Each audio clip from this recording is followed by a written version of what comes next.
How does someone practically start a business with no money? If you understand, for example, cash flow, most businesses can start quite quickly. So, for example, I built a massive, very profitable business called Coaster Ads. And the simple idea was, you've got Heineken and Carlsberg coasters in bars and restaurants.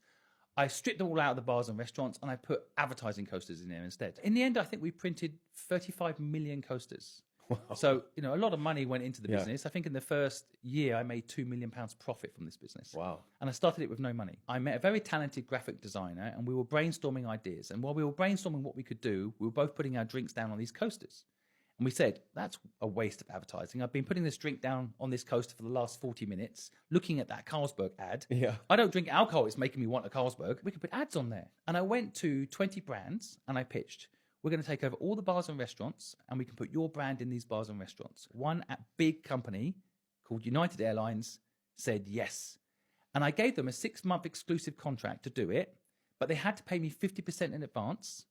And with that 50% in advance payment, that was all my costs. To make the coasters, distribute the costs, pay the restaurants, bars, pay staff to distribute everything. And then they paid me the other 50% a month later, once I'd done everything. That was my pure profit. That simple principle of understanding how you can manage cash flow will probably get 92% of businesses off the ground.